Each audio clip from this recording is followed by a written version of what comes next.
안녕하십니까. 제42회 영양사 이론 강의를 맡게 된 장미입니다. 자, 우리 지난 우리 7월 달에는 우리가 문제풀이를 했었습니다. 그래서 저희 그 대방고시 학원에서는 저희가 두 가지로 영양사 시험에 대비하고 있습니다. 두 종류로. 첫 번째는 우리가 이제 모두 촬영을 마친 이제 문제풀이 강의였습니다. 그래서 문제풀이 강의에서는 이제 우리 핵심 문제를 풀 수 있도록 핵심적인 이론 부분을 앞에서 잠깐 설명을 하고요.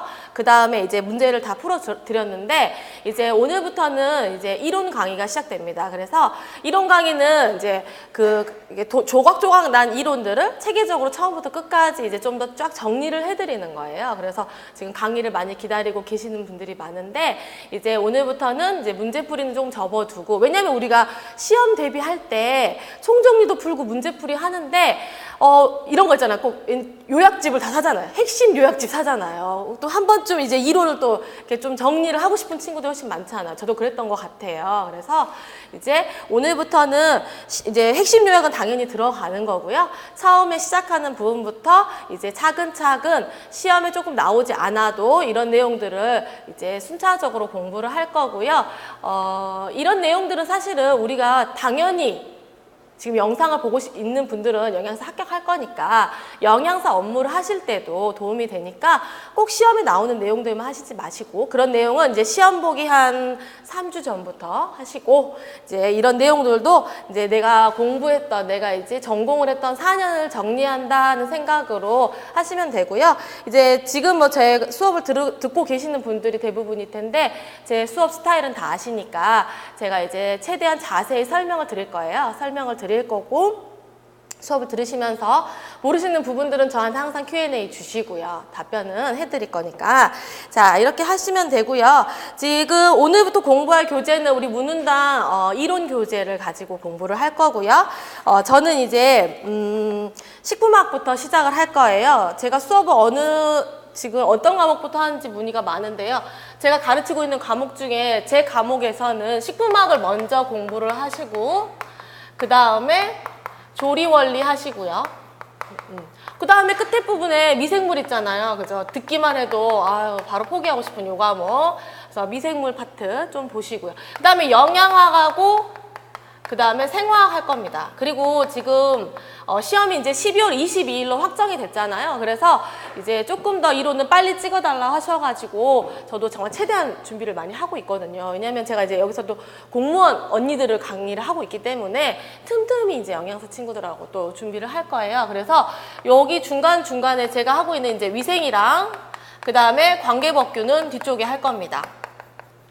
근데 제가 보면 질문이 이 과목 거의 안 오고 있어요. 왜? 이 과목까지 안 하고 있나 봐요. 아니면 이 과목을 포기했거나, 이쪽은 거의 질문이 안 오고, 법규는 내가 봤을 때 거의 많이 포기하시는 것 같은데 포기하시지 마시고, 법규 같은 것들은 또 나오는 문제들이 또 정해져 있으니까 이렇게 여기까지 이렇게 진행을 할 겁니다. 수업은. 자, 이제 9월 달이 됐습니다. 이제 시험이 약 3개월 좀 넘게 남았는데 개강을 했어요. 그죠? 개강하다 보니까 또 놀러 가기 너무 좋은 날씨가 다가오고 있습니다. 물론 공부하기도 좋은 날씨입니다. 그렇기 때문에 가급적 데이트를 도서관에서 하시고 이제 공부에 집중하실 때 됐어요. 그래서 지금 이제 4년이 됐고 이제 사회로 가는 첫 발을 디디는 단계에서 내가 4년 동안의 결실이 영양사입니다. 그래서 영양사 꼭 합격해서 좋은 곳으로 취직이 되는 데 있어서 절대 걸림돌이 되지 않았으면 좋겠어요. 그래서 저랑 같이 이제 우리 영양사팀 교수님들이 다 노력을 하고 있으니까, 또 교재도 여러분들이 알고 있듯이 다 잘 알려져 있는 좋은 교재로 준비를 하고 있는 만큼 여러분들이 공부하시기에 최선을 다해서 도와드릴 테니까 저랑 같이 공부하시면서 몇 달만 조금 집중해서 공부했으면 좋겠어요. 왜냐하면 이게 쉽게 힘들 수밖에 없는 게 과목 자체가 많아요. 너무 많아서 쉽게 흔들릴 수 있지만 그러시지 마시고, 또 생각보다 내가 공부하는 것보다 시험은 또 쉽게 나와요. 네, 이렇게 말했는데 시험이 어렵게 나올까 봐 조금 걱정이 되긴 하지만 제가 시험 볼 땐 그랬어요. 내가 문제집에서 많이 틀렸는데 시험 볼 때는 그래도 나 잘 합격을 해서 근데 지금도 생각나는 게 영양사 합격자 발표 그 클릭을 할 때 손이 거의 이렇게 마우스가 수전증처럼 덜덜덜 떨렸던 기억이 나요. 그만큼 수험생 여러분들 그 기억이 아직도 나에게 날 만큼 제가 시험을 본 게 2002년도인가 되게 오래됐어요. 근데 그때 기억이 날 만큼 되게 긴장되는 시험이었던 것 같아요. 그래서 여러분들도 준비를 잘 하셔가지고 준비를 잘 차근차근 하시면 거의 합격할 수 있어요. 그러니까 이제부터 또 마음을 새롭게 다잡고 공부를 하도록 하겠습니다. 자, 우리 오늘부터 공부할 과목은 식품학입니다. 자, 식품학. 자, 식품학은 제가 이제 오리엔테이션 해드린 대로 지금 40문제가 나와요. 그죠? 식품학 및 조리 원리, 그 다음에 미생물이 숨어 있죠. 자, 요 세 과목이 40문제가 출제가 되고요. 식품학은 약 18문제 정도, 그 다음에 조리 원리가 16개에서 18개 사이 정도. 그 다음에 이제 미생물이 4개에서 5개 정도. 이제 여기는 이제 왔다 갔다 변동이 있습니다. 자, 요렇게 시험이 나오기 때문에 공부하실 때 기본적으로 식품을 하시고 조리 원리도 생각보다 많은 부분에 문제가 나오니까 꼼꼼히 살펴보시고요. 제가 중간중간에 기출이 되었거나 이제 보기로 나왔던 부분들은 조금 체크해 드리면 그 부분 좀 표시해 두시고요. 자, 오늘은 이제 수분부터 하겠습니다. 자, 보시면 우리 3교재를 보시면 3권에 보시면 1강에는 조리원리의 기초가 나와 있기 때문에 그 1강은 지금 조리원리 파트에서 시작할 때 할 겁니다. 우리는 오늘 식품학이기 때문에 2강 수분부터 하겠습니다. 자, 수분부터 할 거고 책을 다들 이제 구매를 하셨을 테니까 책을 보면서 수업을 할 거고요. 여기 이제 띄어져 있는 PT는 제가 문제풀이 할 때 드렸던 PT예요. 근데 혹시 그래서 지금 문제풀이 할 때는 이론 내용이 같이 이렇게 PT에 들어 있었어요. 그때는 이제 우리가 문제풀이에는 내용이 없었기 때문에. 근데 지금 우리 교재가 아주 잘 정리가 되어 있기 때문에 내용 부분은 다 삭제를 하고요. 제가 강의하는 데 있어서 도움이 될 만한 그림들만 띄워 놓은 거예요. 그렇기 때문에 그 자료가 이미 있으신 분들은 굳이 출력 안 하셔도 될 수 있고요. 혹시라도 이제 이론만 들으시는 분들이 있을 수 있기 때문에 뭐 강의 자료는 학원에서 다 말씀드려서 올려드릴 겁니다. 자, 수분부터 하겠습니다. 자, 수분을 보시면 먼저 이거 우리 수분의 형태입니다. 그쵸? 저 미키마우스라서 굉장히 제가 귀여워합니다. 뭔가를 다 사랑해야 공부도 잘 됩니다. 그죠? 자, 수분은 뭐 굉장히 단순하게 생겼어요. 물 분자는 되게 단순하게 생겼는데 굉장히 많은 특징, 큰 특징을 가지고 있어요. 그래서 아마 우리 몸도 물로 이루어져 있고 모든 것들이 물과 관련돼 있나 봐요. 근데 자, 보시면은 산소 1개에 수소가 2개 있잖아요. 그쵸? 자, 그리고 산소는 음이온을 띠고 있고 수소는 양이온을 띠고 있어요. 그리고 각각은 이렇게 어이구 보세요. 강한 팔로 이 결합이 되어 있죠. 이 각각은 공유결합으로 이루어져 있어요. 그죠? 공유결합으로 이루어져 있고요. 자, 뭐 여기 길이라든가 각도라든가 이런 것들까지 이제 식품화학으로 가면 막 공부하는데 영양사에선 그렇게까지 하실 거 없어요. 그냥 얘들이 공유결합이 연결되어 있고 그 다음에 뭐 이렇게 각도를 가지고 있죠. 104도 정도의 각도를 가지고 있다. 그리고 보시면 음전하와 양전하 둘을 가지고 있어서 우리가 얘들을 양극성 또는 쌍극성이라고 부릅니다. 그래서 극성을 가지고 있어요. 그래서 플러스 마이너스 다 띄고 있기 때문에 어느 것들하고도 잘 이제 반응을 일으킬 수 있고, 자, 이거는 이제 하나의 물 분자 구조라고 하면은 이 옆에 보세요. 물 분자 여러 개 있죠. 그러면 자기들끼리도 극을 띠고 있기 때문에 보듯이 여기는 마이너스니까 수소하고 이렇게 손잡고 있잖아요. 이렇게 서로 결합을 하고 있어요. 근데 보시면 이 결합은 수소 결합이에요. 수소 결합 얘기 자주 나오잖아요. 우리 식품학에서. 수소 결합으로 자기들끼리 결합하고 있는데 수소 결합은 세면 세고 약하면 약해요. 이제 우리는 유기화학은 아니니까 막 자세히 안 합니다. 세면 세고 약하면 약한데 이렇게 여러 개가 한꺼번에 이렇게 삼연체 구조로 이루고 있잖아요. 이렇게 보면 이런 구조다 보니까 이렇게 힘이 여러 개들이 결합해서 강력하게 결합되어 있습니다. 물 분자에. 이런 정도 물이 이렇게 생겼다 정도 하시면 되고요. 자, 수분에서는 나오는 문제가 정해져 있는데요. 약 2문제 이상 나오잖아요. 그 부분은 이제 정해져 있는 내용들이 거의 나오는데 첫 번째 내용이 자유수와 결합수의 비교예요. 자, 자유수와 결합수 한번 모양 한번 살짝 보고 가겠습니다.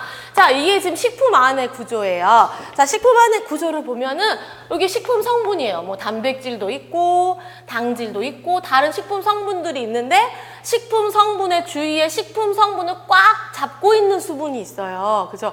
그 말은 뭐냐면 이게 식품 성분이 있으면 이렇게 미키마우스 이렇게 보세요. 이렇게 이게 지금 수분이에요. 그죠? 이렇게 이게 지금 이렇게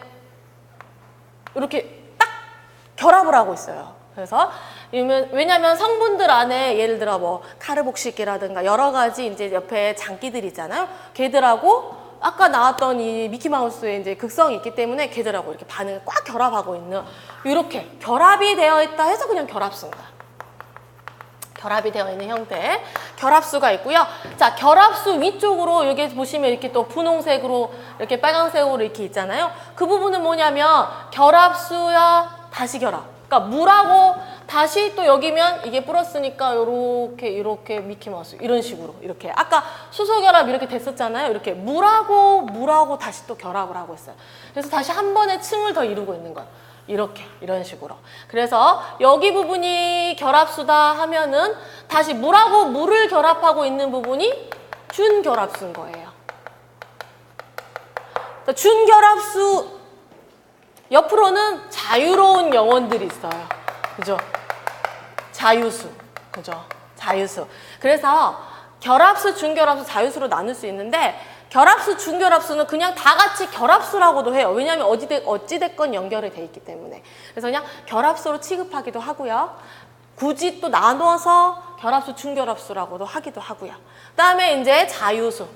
그래서 우리 두부 꽉 짜면 물 나오잖아요. 자유수예요. 두부를 꽉 짠다고 해서 나오는 물은 결합수가 아니에요. 결합수는 쉽게 그렇게 용출되지 않아요. 그죠? 우리가 식품에서 쉽게 우리가 뭐 말리면은 물 날아가잖아요. 건조되잖아요. 그게 자유수예요. 그러니까 자유수는 쉽게 끓고, 쉽게 얼고, 쉽게 빠지고 이렇습니다. 그래서 대신 이렇게 자유롭게 떠다니고 있습니다. 자, 요런 자유수와 결합수의 차이점을 보셨으니까 책으로 돌아와서 우리 10페이지 보시면 자, 자유수부터 나와 있죠. 자, 자유수는 유리수라고도 하고요. 식품 중에서 자유롭게 움직일 수 있는 물이에요. 이동 가능합니다. 그죠? 그래서 식품을 딱 누르면 나오는 물 또는 뭐 이동이 가능한 물 어떤 보기가 나와도 뭔가 자유로운 영혼이 느껴진다. 자유수입니다. 걔가. 자, 자유수의 성질을 한번 보겠습니다. 자, 각각의 자유수와 결합수의 성질 부분이 비교해서 문제가 나오겠죠. 그러면 자유수의 성질은 그냥 우리가 알고 있는 물의 성질이에요. 왜? 우리가 알고 있는 물이 자유수니까. 결합수는 우리가 만나기 힘들잖아요. 그래서 자유수의 성질은 그냥 우리가 알고 있는 물이야. 보시면 점성이 큼이라고 써져 있죠. 자, 1번에 점성이 큼, 3번에 표면 장력이 큼 이렇게 써져 있죠. 둘은 같은 맥락이에요. 점성과 표면 장력. 자, 점성은 뭐냐면 흘러가려고 하는데 막는 저항이잖아요. 점도라는 게. 그래서 이렇게 흘러가는데 막는 저항이고 표면 장력은 뭐예요? 이렇게 자꾸 모이려는 성질이잖아. 모이려는 성질. 그래서 우리 이렇게 물이 있는데다가 이렇게 가느다란 간을 하면은 물이 이렇게 타고 올라오죠. 어떤 이렇게 모터를 달아주지 않아도 이렇게 쭉 타고 올라오는 우리가 모세관 현상이라고 하잖아요. 그러니까 물은 표면 장력이 매우 커요. 우리가 그냥 만져봐도 물과 기름 아니면 기름 좀 점성이 있으니까 뭐 예를 들어 에탄올이라든가 메탄올이라든가 그렇지. 그런 걸 맞아볼 일이 별로 없어. 그죠? 집에 살면서. 우리 실험실에 있으니까 흔하게 유기용매를 보는데 그럴 일은 없지만 물을 보면 이렇게 가느다란 간을 주면 자기들끼리 이렇게 쭉 올라간단 말이에요. 그 표면 장력이 크다라고 표현하거든요. 그래서 물은 다른 용매에 비해서 되게 큰 게 많아요. 뭐가 크다 이러거든요. 그럼 첫 번째 점성이 크고요. 표면 장력도 큽니다. 그래서 표면 장력은 서로 이렇게 뭉치려는 힘이기 때문에 이것도 크고요. 비열이 커요. 자, 비열이 크다는 건 뭐냐면 비열이라는 말 어렵잖아요. 그죠? 비열도 어렵고 비중도 어렵고 용해도 어렵고 융해도 어렵고 다 말이 어려워요. 하지만 쉽게 생각할 수 있어요. 비열은 뭐냐면 식품을 1도 올리는 거예요. 어떤 식품을 1도씩 올리는데 드는 열이에요. 그게 물은 커요. 그러면은 비교했을 때 기름은 비열이 낮아요. 왜냐하면 기름은 한 0.47 정도 되는데 왜냐하면 우리가 물을 끓이는 시간하고 그 다음에 기름을 끓이는 시간을 생각해 보면 물은 되게 오랫동안 끓여야 되죠. 그 오랫동안이 물론 개인마다 차이가 있을 수 있지만 물이 끓어오르는 시간과 후라이팬에다가 기름 올려놓으면 순식간에 뜨거워지죠. 그래서 기름은 200도, 300도까지 금방 올라간단 말이에요. 그래서 후라이팬에 그냥 아무것도 놓지 않고 가만히 1, 2분만 지나도 후라이팬 300도까지 올라갈 수 있어요. 그래서 안 좋다고 막 이렇게 말하잖아요. 막 휘발되고 그러잖아요. 그러니까 기름은 비열이 작으니까 1도씩 올라가는데 금방 올라가 버려요. 그래서 튀김소스 쓸 때 이렇게 깊고 그 다음에 여기 두께가 두꺼운 걸 쓰라고 해요. 왜냐면 너무 얇으면 금방 올랐다가 금방 떨어질 수 있으니까 이거를 두꺼워서 잔열을 남기게 뭐 이런 표현들을 이제 조리 원리에서도 공부를 하죠. 그래서 근데 물은 비열이 커요. 그래서 1도씩 올리는데 힘이 많이 들어. 무슨 말인지 아시겠죠? 자, 그래서 비열이 크다. 비중 나왔어요. 비중도 커요. 4도씨에서 제일 커요. 그죠? 비중은 4도씨에서 제일 큰데 비중이라는 건 뭐냐면 밀도의 개념이에요. 밀도. 우리 밀도 다 외웠어요. 고등학교 때 부피분의 질량 요 정도 외우잖아요. 그래서 보시면 부피분의 질량이고 밀도는 단위가 있잖아요. 그래서 밀도를 구할 줄 알면 밀도의 개념만 하시면 비중도 쉬워요. 뭐냐면 밀도의 개념을 비중이라는 건 뭐냐면 그냥 물의 밀도에 비교한 거예요. 어떤 식품의 밀도를 물의 밀도에 비교하는 거예요. 그러면 표현할 때 비중 얼마 이렇게 표현할 수도 있고 물보다 작다, 물보다 크다 이렇게 표현할 수 있어요. 그래서 그럼 물보다 비중이 크면 깔아앉겠죠. 물보다 비중이 작으면 떠요.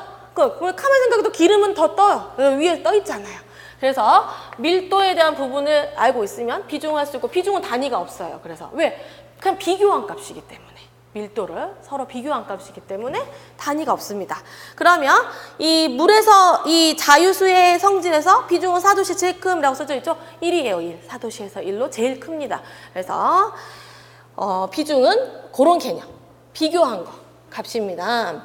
자, 그 다음에 끓는 점과 녹는 점이 높고 라고 써져 있죠. 자, 끓는 점 우리가 알고 있을 때 100도씨, 녹는 점 0도씨. 그렇죠? 자, 끓는 점과 녹는 점. 자, 오늘은 첫 시간이니까 굉장히 친절하고 자세히. 고체, 액체, 기체 이렇게 있잖아요. 그러면 녹는 점이고 끓는 점이죠. 이거 다르게 표현할 수 있죠. 그죠? 이거는 B점. 뭐라고 나와도 당황하지 않고 이거는 융점. 그래서 우리 지질 가면 0.0.0점 이런 표현 하잖아요. 그래서 융점, 고체에서 액체로 변하는 거예요. 그죠?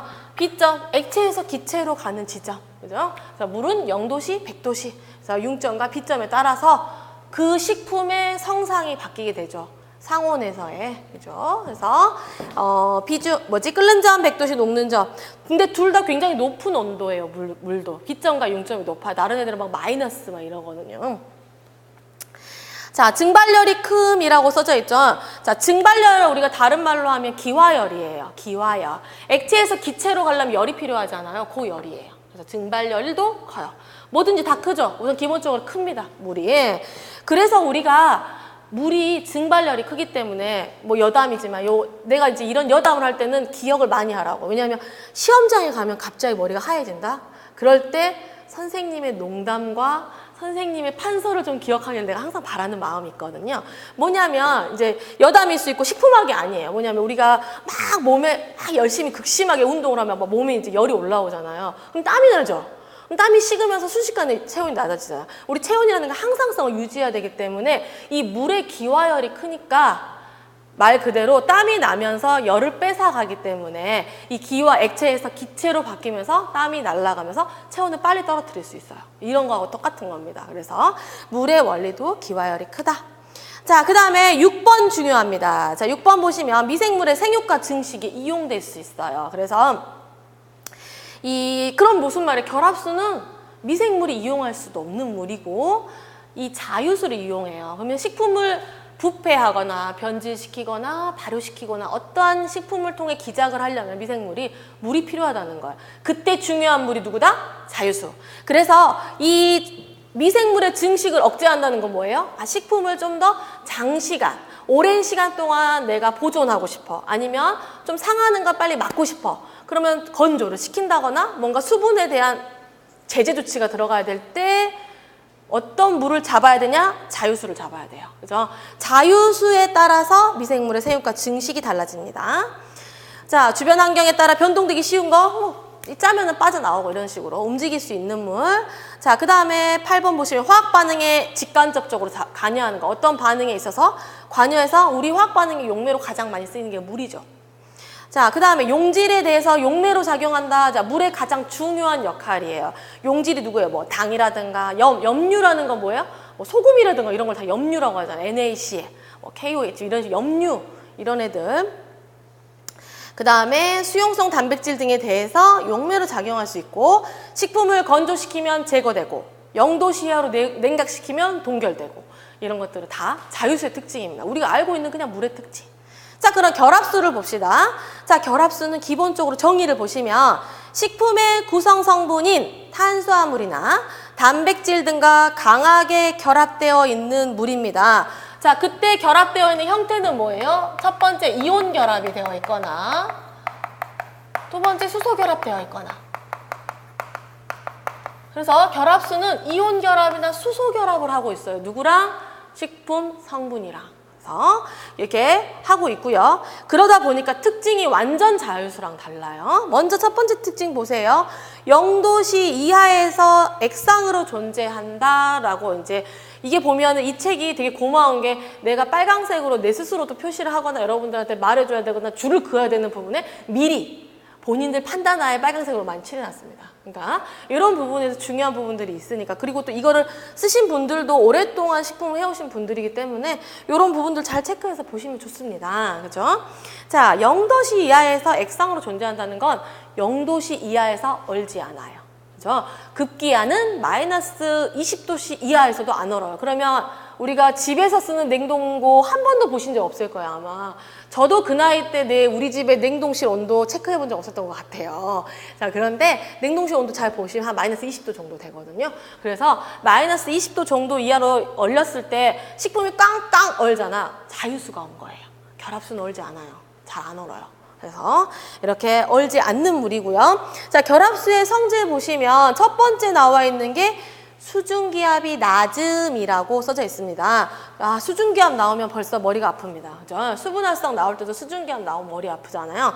자, 1번의 내용과 5번의 내용이 연결되어 있어요. 수중기압이 낮아. 그래서 5번 보시면 따라서 100도씨 이상 가열해도 제거되지 않아요. 자, 그러면 이 표현은 뭐냐면 이제 어차피 수분활성도에 들어가서 해야 될 설명이니까 앞쪽에서 먼저 합니다. 우리가 이런 그림 많이 보셨을 거예요. 두 개가 있는데 여기에는 물이 들어있고 여기에는 물하고 식품이 들어있어요. 이렇게 물하고 식품이 연결되어 있는. 그러면 물 분자만 있는 통하고 물하고 그 다음에 식품 또는 용질이라고 표현할 수도 있죠. 이렇게 다른 것들이 들어있는 용질이라고 표현할 수도 있고, 왜냐면 물은 용매잖아요. 그리고 식품이 들어있고, 이렇게 물과 이렇게 있을 때 증발이 된다고 생각해 보세요. 물은 엄청 그러면 A의 수조와 B의 수조가 있을 때 B의 수조는 A의 수조보다 물의 증발이 더 작아요. 왜? 식품, 용질이 들어있잖아. 잘 증발이 안 돼. 이게 수증기압의 개념이라고 생각하시면 돼요. 제가 설명할 수 있는 쉬운 표현. 그래서 수증기압이 낮다라는 말은 이 자유수의 물보다 결합수는 식품하고 꽉 연결이 돼 있으니까 훨씬 증발하기가 힘든 거예요. 그러니까 얘가 한 10개 올라갈 때 얘는 5개밖에 올라가지 않으니까 100도씨에서도 끓지가 않아요. 얘는. 자, 결합수는 100도씨에서도 끓지 않고, 우리 물은 100도씨에서 팔팔 끓으면서 수증기로 막 올라가 버리죠. 얘는 식품하고 결합되어 있어서 수증기압이 낮아서 100도씨에서도 끓지 않는 특징을 가지고 있어요. 자, 그 다음에 2번 보시면 보통의 물보다 밀도가 큰, 이거 쉽게 생각할 수 있어요. 외울 필요도 없어, 이거는. 자, 보세요. 밀도가 큰, 밀도는 부피분의 질량이에요. 그죠? 밀도가 크다, 그 말은 여기 질량이 뭔가 높다는 거예요. 그쵸? 그래서 질량이 뭔가 더 큰데 왜 크냐면 결합수는 물과 식품 성분이 결합되어 있다. 이렇게 배웠잖아요. 그러면 성분이 무겁죠. 단백질이 뭐예요? 고기 덩어리가 무겁잖아요. 그러니까 단백질하고 꽉 결합이 되어 있으니까 질량이 당연히 무겁겠죠.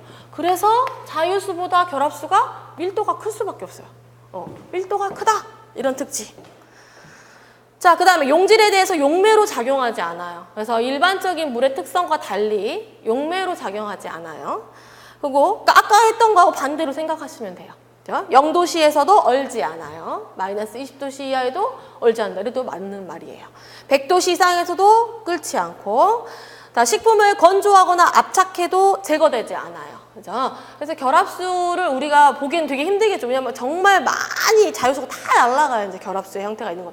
아까 그림에 있는 것처럼. 그래서 건조 압착해도 제거되지 않고요. 자, 그 다음에 보시면 미생물의 번식과 포자의 발화에도 이용되지 않아요. 그래서 미생물의 번식, 식품의 저장성 이런 거와 관련돼서는 자유수가 관련되어 있어요. 그죠? 자, 그리고 마지막에 하나 더 적은다 하면은 식품 성분이 이동할 때 같이 움직여요. 식품 성분의 이동 시 함께 이동. 너무 당연한데, 그쵸? 결합이 되어 있으니까 식품 성분이 이동을 해야 함께 이동하는 부분입니다. 자, 그래서 자유수와 결합수의 비교 부분은 시험에 무지 나오기 쉬운 부분이에요. 그죠? 자주 출제가 되고요. 그래서 각각의 이 특징 꼭 비교해서 기억해 두시고요. 자, 그럼 우리가 이런 표현을 해요. 식품의 수분 함량이라는 표현을 하잖아요. 이제 우리가 수분을 하면 우리가 옛날 일반인으로 살 때는 식품을 보면 수분 함량 이게 이제 다란 말이에요. 근데 식품의 수분 함량이라는 표현은 이제 좀 더 우리가 이제 식품학을 배우기 시작하면 되게 부정확한 표현이라고 알게 돼요. 왜냐하면 식품이 있잖아요. 그러면 얘가 수분 함량이 당연히 있죠. 수분이 들어있잖아요. 근데 이 식품의 수분은 탈습되거나 흡습되는 과정이 계속 이루어지고 있어요. 그러면 지금 현재 이 강의실에 예를 들어 어떤 빵을 놔뒀어요. 빵을 놔뒀는데, 떡을 놔뒀는데 현재 날씨가 지금은 선선하잖아요. 근데 만약에 장마였어. 그러면 이 빵이 금방, 프리마 같은 거 이렇게 금방 눅눅해지잖아요. 프리마 모를 수 있어. 세대가 다르더라고. 그죠? 이런 여러 가지 가루식품, 설탕 같은 것도 가만히 놔두면 딱딱해지잖아요. 흡습해가지고. 이런 식으로 날씨에 따라서도 그 식품이 놓여있는 상대 습도에 따라서 흡습하거나 오히려 수분을 뺏겨. 가만히 놔두면 빵이 마르죠. 내가 제일 싫어. 내가 그냥 우리 공무원 수업할 때도 한 번 욕했어요. 우리 신랑에 대해서. 뭐냐면 우리 신랑은 제 아들이 둘 있잖아요. 저랑 이제 수업을 하면 다 알게 돼요. 우리 가족사에 대해서. 어제도 우리 신랑이 자기 얘기를 너무 많이 하지 말라고. 계속 수명이 늘어나고 있다고 이렇게 말했는데 뭐냐면 이 남자 3명이 동시에 예를 들어 모닝빵을 먹었다. 하나만 빼고 그대로 바로 퇴장입니다. 모닝빵이 열려있는 채로 상단에 있는 모닝빵의 뚜껑들이 굳어가는 이런 증상이 나타나서 제가 항상 잔소리를 하게 되죠. 그래서 아이들은 제가 잔소리 대마왕. 저도 진짜 아가씨 때는 되게 우아하고 되게 말이 없는 편이었는데 그렇게 됩니다. 자, 그래서 이렇게 식품이 흡습과 탈습이 계속 이루어지고 있어요. 눈으로 보이지 않지만. 그렇기 때문에 식품의 수분 함량이라는 개념이 그냥 일반적으로만 생각할 때는 그래도 아예 생각 안 하는 것보다는 중요하지만 이것들이 이제 식품학을 배우기 시작하면 요거보다 좀 더 정확한 개념을 알아야 됩니다.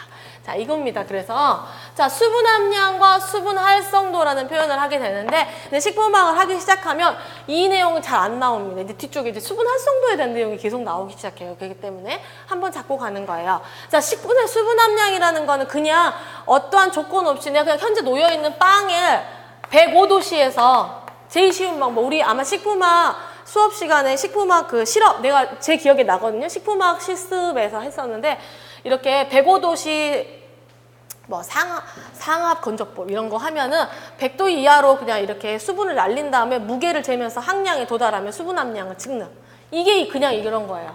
이때 그냥 식품의 함량. 이거는 근데 상시로 변할 수 있는 거죠. 그래서 수분 함량과 수분 활성도의 개념. 그래서 이제 뒤에 수분 활성도를 배우게 되지만 요 개념이 훨씬 더 맞게 이제 좀 더 정확한 개념이 되고 그때 그 온도에서 이제 증기압으로 실제적으로 수분 안에서 우리가 이용할 수 있는 수분의 양을 측정하는 거죠.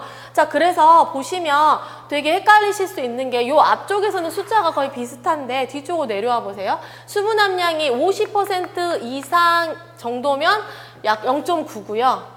지금 건조과일 같은 거 예로 많이 이제 예시로 나오면 문제에서 18% 22%인데 보시면 수분 활성도가 숫자적으로 이제 차이가 잘 안 나잖아요. 헷갈리기 시작하시거든요. 근데 50% 이상이면 수분 활성도는 0.9 이상 정도 된다. 이 정도만 아시면 돼요. 근데 둘은 비교할 수 없어요. 다른 개념이니까. 그래서 우리가 그냥 그 식품에 있는 수분량 측정하는 게 이런 수분 함량이고, 이제 증기압을 이용해가지고 정확히 이제 수분을 이용할 수 있는 수분을 측정하는 게 활성도예요. 자, 수분 활성도 이제 그래서 책으로 봅니다. 자, 수분 활성도는 뭐냐면, 자, 그래서 환경 조건에 따라서 수분이 항상 변동하고 있기 때문에 퍼센트수로 표시하지 않고요. 수분 활성으로 표시하는데, 자, 수분 활성의 정의 무조건 체크해 둬야 됩니다. 그죠? 무조건 외워 두셔야 돼요. 자, 임의의 온도에서 식품이 나타내는 수증기압에 대한 그 온도에서 순수한 물의 수증기압. 자, 아까 좀 전에 우리 수증기압에 대해서 배웠잖아요. 그래서 수증기압을 보시면 지금 밑에 물이 들어가면 되고요. 위에 식품의 수증기압 하면 이게 수분 활성도예요. 수분 활성도는 워터 액티비티에서 이제 AW로 많이 표시를 하죠. 그래서 자, 식품의 순수한 물의 수증기압분에 그 식품이 가지고 있는 수증기압. 그래서 P0분의 P 이렇게 계산해주면 수분 활성도가 나옵니다. 그럼 정의에서 제가 중요하게 생각하는 부분은 이 책에서는 까만색으로 표시해 놓으셨더라고요. 근데 뭐냐면 앞부분에 보시면 임의의 온도에서 라고 써져 있고 그 온도에서 라고 써져 있잖아요. 그러니까 결론은 이 정의는 한 줄이 다 빨간색이어야 돼요. 그래서 왜냐면 이 부분을 약간 말장난을 해서 보기가 나올 수 있는데 임의의 온도에서 그 식품에 대한 수증기압을 그 온도에서 같은 온도여야 돼요. 이 온도가. 근데 여기를 고쳐서 0도씨에서 또는 100도씨에서 순수한 물의 수증기압 이렇게 쓰면 되게 있어 보인다. 그쵸? 0도씨에서 그러면 왠지 갑자기 이 말에 혹 넘어갈 수 있어요. 보기로 나오면 갑자기 있어 보이는데 이렇게 이 부분을 한번 안 짚어드리면 여기서 헷갈리신단 말이에요. 그래서 이 온도라는 건 뭐냐면 같은 온도라는 표현이어야 돼. 그러니까 그 온도에서 또는 같은 온도에서 이렇게 표현해 줘야 됩니다. 그래서 이 순수한 물을 수증기압을 잰 그때 온도에서 식품도 똑같은 온도에서 해야 된다 그 말인 거예요. 한마디로. 자, 그래서 이렇게 정의가 나와 있고요.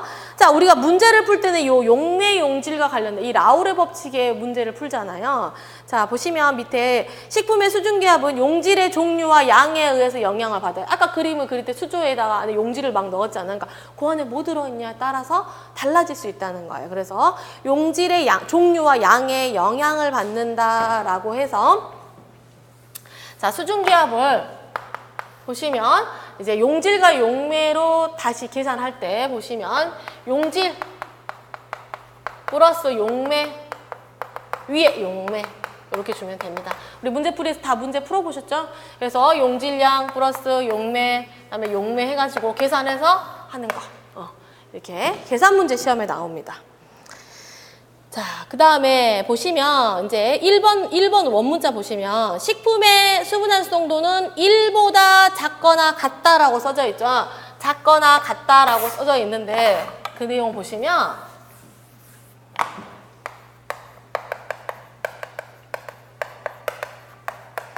이렇게 써져 있잖아요. 자, 근데 첫 번째 먼저 하고 넘어가야 되는 AW가 1인 것은 물밖에 없습니다.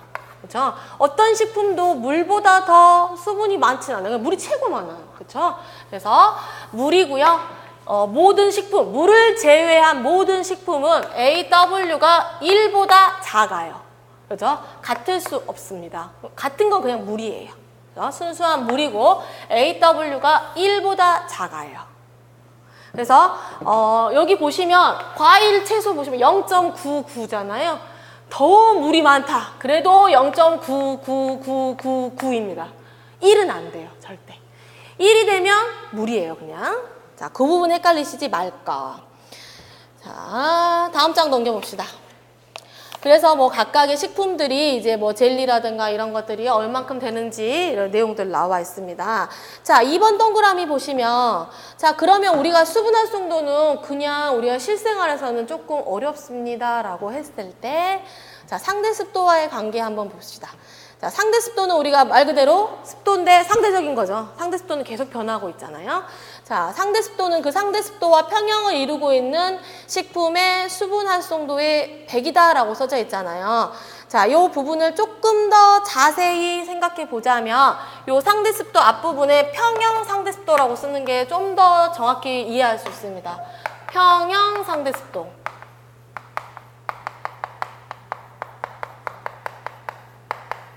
그래서 지금 RH가 상대 습도잖아요. 저 Relative Humidity. 근데 앞에 Equilibrium. 그래서 ERH가 좀 더 정확한 표현이에요. 왜냐하면 여기가 식품이잖아요. 그러면 탈습과 흡습, 탈습, 흡습, 탈습, 흡습 계속 이루어지고 있죠. 그러면 왜냐하면 그래서 식품이 놓여 있는 이 공간에 있는 습도가 상대 습도인데 이 습도가 계속 바뀌잖아요. 상대 습도가. 그럼 식품이 계속 놓여 있잖아요. 그래서 그러면 이걸 어떻게 하느냐? 아, 이렇게는 안 되겠다. 상자에다 집어넣습니다. 어떠한 밀폐된 공간에 집어넣으면 얘가 흡수 탈습, 흡수 탈습을 하다가 어느 시점에서 상대 습도와 내 식품의 습도가 정확히 일치하는 평형의 관계가 올 수 있잖아요. 요때 평형의 관계 오는 거 평형 상대 습도라고 하잖아. 그래서 ERH라고 하는데 ERH는 요 AW 수분 활성도에다가 100을 곱하면 됩니다. 그러면 퍼센트로 나올 수 있습니다. 그래서 AW에 100을 구한 값이 상대습도, 평형 상대습도다. 자, 3번 보시면 이제 미생물 생기에 필요한 최저 수분 활성도 나옵니다. 자, 이 숫자는 다 외우고 계신다고 생각하고 지금 한 3달 전이니까 지금 외울 필요 없어. 지금 외우면 까먹어요. 그러니까 한 달 전에 외우기로 하고 요 숫자는 무조건 외워야 돼요. 자, 이 말은 뭐냐면 이 내용은 뭐냐면 이제 미생물에 우리가 이제 식품으로 할 때는 요 미생물 친구의 골칫덩을 물론 어머님들에게는 굉장히 보물 같은 존재입니다. 이 친구가 술도 만들고 이 친구가 식초도 만들고 이 친구가 김치도 만들고 하니까 보물인데 그건 바로 발효에서만 해당하는 내용이에요. 그리고 그런 애들을 발효로 규정 지어놨어요. 걔들이 우리한테 유익하게 해주려고 한 게 아니라 지들은 그냥 똑같은 일을 한 건데 인간이 먹으니까 아이고 뱃속이 편해졌어 하면은 착한 놈. 얘를 먹었더니 배탈이 났어? 그럼 나쁜 놈. 이렇게 되는 겁니다. 그래서 보시면 이 미생물에 의한 최저 수분 활성도라는 것은 이제 부패가 일어나거나 어떤 변폐가 일어날 때 이런 미생물들이 영향을 주게 되는데 이 미생물에 따라서 원하는 수분 활성도가 달라요. 그러면 내가 이 최저수, 적을 알고 나를 알며 그래서 우리가 식품으로 할 때 미생물을 적을 알고 나를 알면 나 항상 그 얘기 하거든요. 미생물에 대해서 잘 알면 그 식품을 핸들링하기 아주 간단해져요. 그래서 보시면 지금 세균이 있잖아요. 세균, 그다음에 효모, 곰팡이 이렇게 나와 있죠. 자, 우리 이미 공부한 바 있습니다. 세균이 가장 조그맣고 효모, 그다음 그 곰팡이 이렇게 크잖아요. 그리고 이 세균이라는 친구는 이제 조그맣기 때문에 손이 아주 많이 가요. 그죠? 자, 이 친구는 물을 많아야 돼. 수분이 많은 축축한 데를 좋아해요. 곰팡이는 좀 더 상대적으로 건조한 데를 좋아해요. 그래서 보면은 곰팡이는 식품의 겉면에 피죠. 그리고 세균은 안에 피요. 물론 세균도 밖에 밖에 자랄 수 있지만 밖이 만약 건조하다면 내부는 축축하니까 내부에서 많이 자랄 수 있습니다. 그래서 자, 세균과 효모와 곰팡이에서 세균이 제일 수분을 많이 필요로 해요. 그래서 0.9, AW 0.9 이상은 있어야 세균은 자라요. 그래서 0.9라고 표시해 놓은 거예요. 그럼 0.9 이하에서는 안 자라나요? 안 자라요. 그래서 우리가 세균이 제일 많이 식품을 망가뜨리는 원인이 될 수 있잖아요. 그래서 세균이 못 자라게 하려면 그 0.9 이하로 내리면 돼요. 근데 0.9 생각보다 많죠? 높죠? 식빵이 아래로 내려가야 돼요. 그렇죠? 이렇게.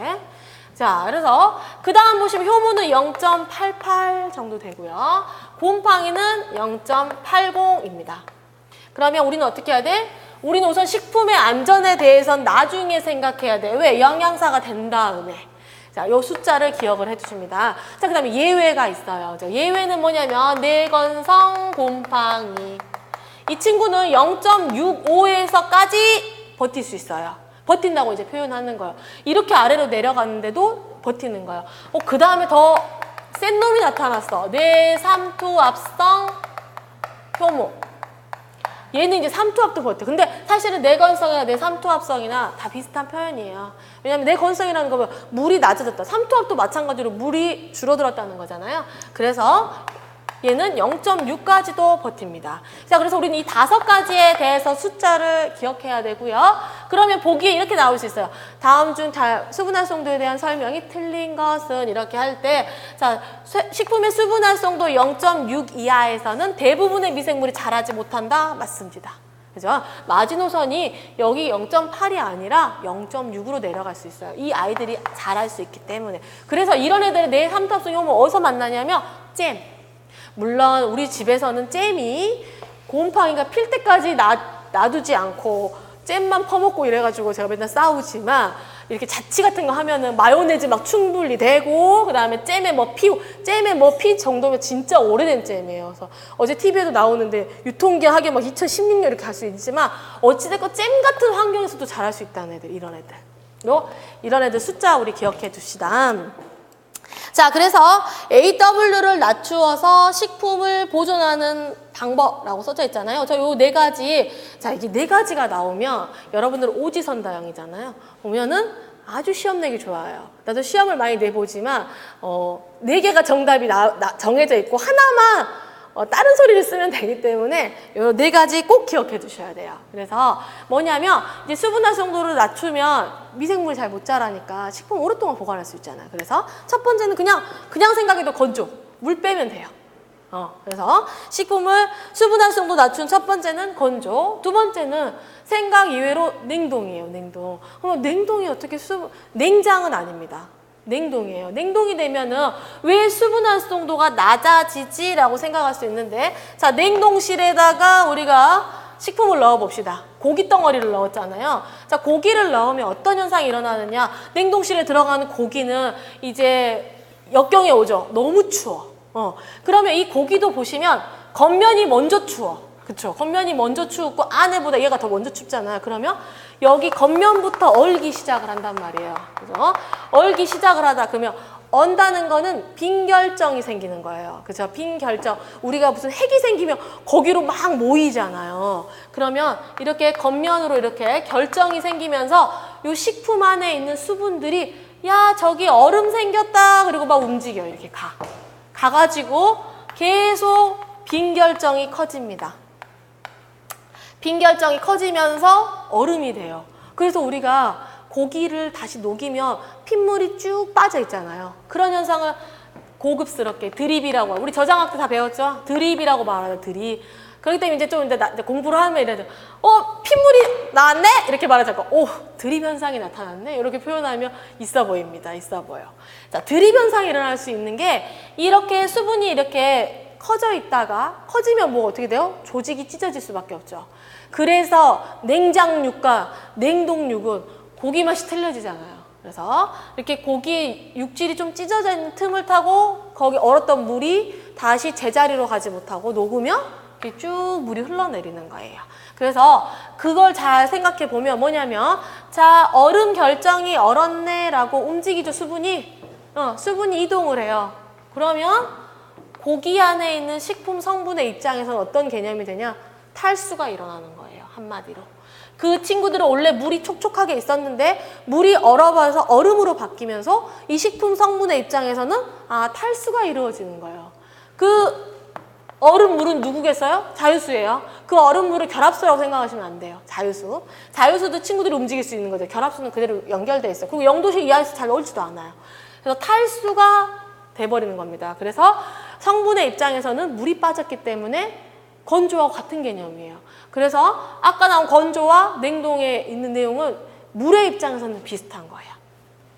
이야기가 나왔으니까 한 가지 더, 어차피 나중에 뒤에 설명하니까 한 가지 더 설명하자면, 방금 이야기한 것은 뭐냐면 우리가 그 냉동을 시킬 때 급속 냉동이 있고 완만 동결이 있잖아요. 그러면 방금 설명한 거는 완만 동결이에요.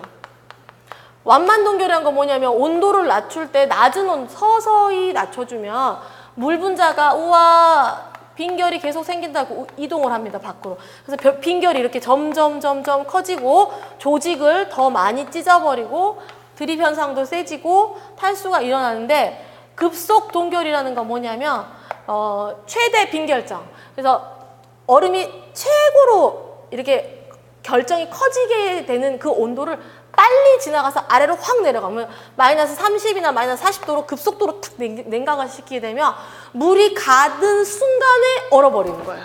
그쵸? 잘 생각해보면. 지금 잘 생각하고 있죠? 자, 물이 가자 하고 있는데 너무 빨리 확 내려가면 가고 있는데 얼어버렸어. 그죠? 제가 좀 더 모션을 크게 하고 싶지만 우리 찍으시는 분이 힘드시니까 가다가 딱 얼어버린 거예요. 그러면 뭐냐면 모여서 얼어야 되는데 가기 전에 얼음이 조그맣게 어는 거예요. 이렇게.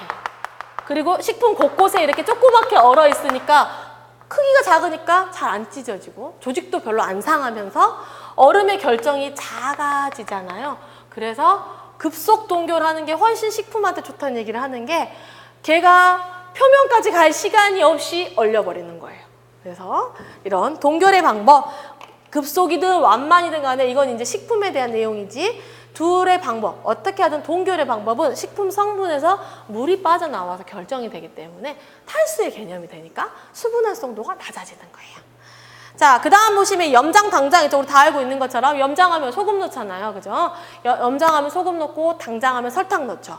염장과 당장 중에서는 염장이 훨씬 더 효과가 좋아요. 그리고 그래서 한 10% 정도만 소금을 넣어도 염장 그 소금에 절인 효과가 나타나니까 증식도 잘 못하고 할 수 있는데 당장의 경우에는 약 50% 이상 설탕을 넣어야 돼요. 그래서 잼 만들 때 보면 넣고 또 넣어도 잘 안 되죠. 그래서 잼 만들 때도 잼의 원리에 당이 들어있긴 하지만 이 보존력을 높이려면 한 50% 이상 이렇게 해서 이런 4가지 방법으로 수분 활성도를 낮출 수 있습니다.